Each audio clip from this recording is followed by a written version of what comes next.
Cricket ಇದು ಕೇವಲ ಆಟವಲ್ಲ, ಇದು ಭಾವನೆಗಳ ಹೊಳೆ, ತಿರುವುಗಳ ನಾಟಕ. ಇದು ಭಾನುವಾರ ದಿಲ್ಲಿಯ ಅರುಣ್ ಜೇಟ್ಲಿ ಕ್ರೀಡಾಂಗಣ ಮೈದಾನದಲ್ಲಿ ದಿಲ್ಲಿ ಕ್ಯಾಪಿಟಲ್ಸ್ ವಿರುದ್ಧ ಮುಂಬೈ ಇಂಡಿಯನ್ಸ್. ಈ ಸೀಸನ್ನ ಅತ್ಯಂತ ರೋಚಕ ಪಂದ್ಯವಾಯಿತು ಇದು. ಮೊದಲು ಬ್ಯಾಟ್ ಮಾಡಿದ ಮುಂಬೈ ಉತ್ತಮ ಆರಂಭ. ತಿಲಕ್ ವರ್ಮಾ 59 ರನ್, ಸೂರ್ಯಕುಮಾರ್ ಯಾದವ್ 40, ನಮನದೀರ್ ಸ್ಪಾರ್ಕಿಂಗ್ 38. ನಿಗದಿತ 20 ಓವರ್ಗಳಲ್ಲಿ 205 ರನ್ಗಳ ಗುರಿ. ಆದರೆ ದಿಲ್ಲಿಯ ಆರಂಭ ವಿಪರ್ಯಾಸ. ಮೊದಲ ಎಸೆತವನ್ನೇ ತಪ್ಪಾಗಿ ಅಂದಾಜಿಸಿ ಜಾಕ್ಫ್ರೆಸರ್ ಔಟ್. ಆದರೆ ಇದೇ ವೇಳೆ ಮಿಂಚಿದ ಕರುಣ್ ನಾಯರ್. ಅಭಿಷೇಕ್ ಪೋರೆಲ್ ಜೊತೆಗೆ 119 ರನ್ಗಳ ಜೊತೆಯಾಟ. ಕೇವಲ 22 ಎಸೆತಗಳಲ್ಲಿ ಅರ್ಧಶತಕ. ಬುಮ್ರಾ ಮೇಲೆಯೇ ಬೌಲಿಂಗ್ ಹಾರಾಟ.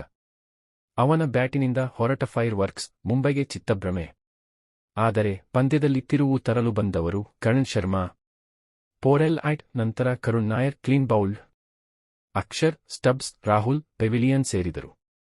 ಆದರೂ ಆಶುತೋಷ್ ಶರ್ಮಾ ಹಾಗೂ ವಿಪ್ರಾಜ್ ನಿಗಮ್ ಪಂದ್ಯದಲ್ಲಿ ನಿರೀಕ್ಷೆ ಉಳಿಸಿದರು. ಆದರೆ ಕೊನೆಯ ಓವರ್ ಅಕ್ಷರಶಃ ಹೃದಯ ತಟ್ಟಿದ ಕ್ಷಣಗಳು.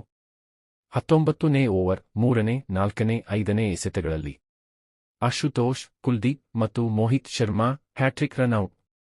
ಪಂದ್ಯ ತಿರುವು, ಗೆಲುವು ಮುಂಬೈದಾಯಿತು. ಮುಂಬೈ ಇಂಡಿಯನ್ಸ್ 12 ರನ್ಗಳಿಂದ ವಿಜಯಿ. ಅಕ್ಷರ್ ಪಟೇಲ್ ಪಡೆಗೆ ಮೊದಲ ಸೋಲು. ಗುಜರಾತ್ ಟೈಟಾನ್ಸ್ ಅಂಕಪಟ್ಟಿಯಲ್ಲಿ ಅಗ್ರಸ್ಥಾನಕ್ಕೆ. ಈ ಮ್ಯಾಚ್ ಇನ್ನೊಮ್ಮೆ ನೆನಪುಗೊಳಿಸಿದೆ ಕ್ರಿಕೆಟ್ ಅಂದ್ರೆ ತಿರುವುಗಳ ಆಟ ಎಂಬುದನ್ನು.